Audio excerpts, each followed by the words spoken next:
interesting though, one of the reasons why we've been buying 40 to 50 houses a month lately is because there's 2,000 people a month moving to Indy, and they've only been building enough houses for about 500. Because builders for the last 5 years have been scared to death. And so we see credit scores now in our working class, middle class neighborhoods, like off the charts. Because people are just electing to rent, or they can't buy the new construction they want to. And so we have ridiculous demand for our properties. It takes us about a week to rent up a house. And pretty much as soon as we finish the rehab, we have tenants ready to move into them.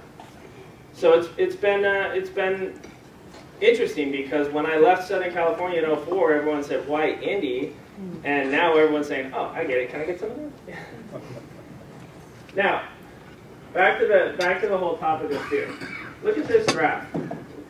Because I said, you know, to encourage the typical investor to save up $2 million is ludicrous. But what if I said to you, look, all you have to do is get 5 houses.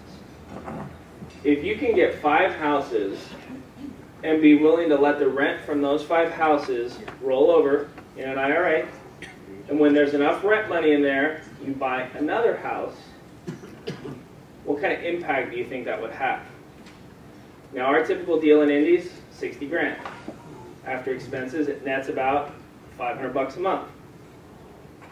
So what if I said to you, look, instead of, if all you do, let's say you have 300 grand and you can buy those 5 houses right now, good for you. Well, let's say you're broke and you just make the commitment that you'll get 1 house a year over the next 5 years. Make sense? What kind of impact would that have?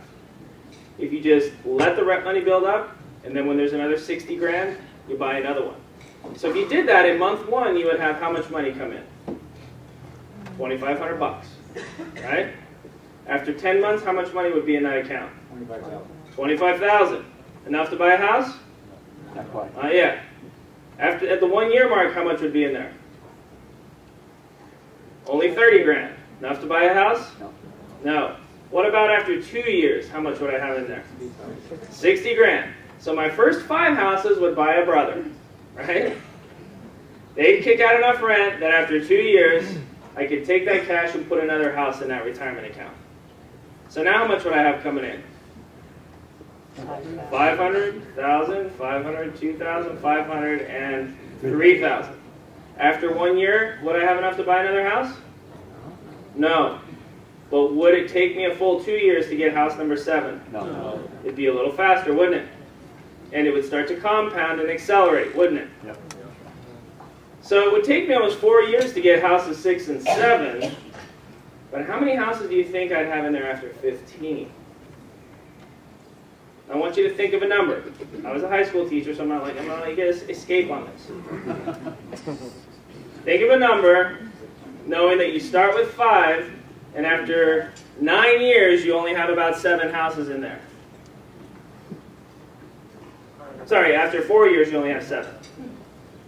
So after 4 years, you got 7. Where are you going to be 11 years later? I'll just say 40 off the top of my head. Steve says 40 off the top of his head. Anybody think more than Steve? Raise your hand. Anybody think less than Steve? Raise your hand. Anybody think less than 20? Raise your hand. Do some of you not speak English because you didn't raise your hands? Yo hablo español, yo lo puedo cambiar y podemos hablar en español si quieren. Pero si no, me quedo. I did teach Spanish in high school. All right, so how many think like Steve, more than Steve, over 40? Raise your hands. How many think 20 to 40? Raise your hands. Good, that was a better response. Let's take a look.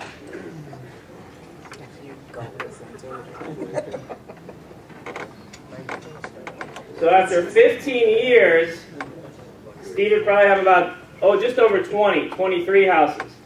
But they'd be netting $11,500 a month. Is that a pretty good pension? If you just get the first 5. Now, after 30 years, you could have as many as 100 houses in there. Think about that.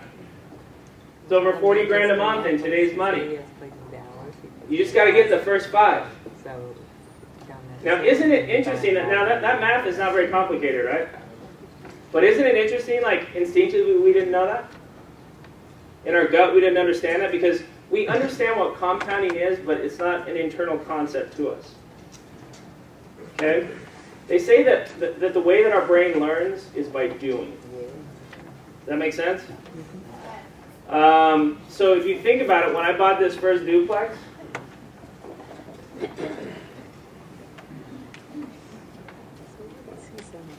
my brain changed physically. Scientists for a while used to debate that when you learn something, does it just happen in your brain or does your brain physically change? So they set up a test with lab rats. They put a little wall. They put them in a cage and put a wall between them and food with a little hole in the wall. Then they hooked their brain up with all these sensors, and they found that when the rat reached through that little hole the first time and pulled food through, and then did it a second time, that meant they had learned, right? And what they found was massive synapse formation in their brain. Their brain physically changed when they learned to do something. And they found that our brains do the same thing. So when I bought that first duplex, my brain physically changed, did it not? And when I bought property 63 and 228 and 1,344 and 2,112, I literally have a gigantic real estate tumor now on the back of my head.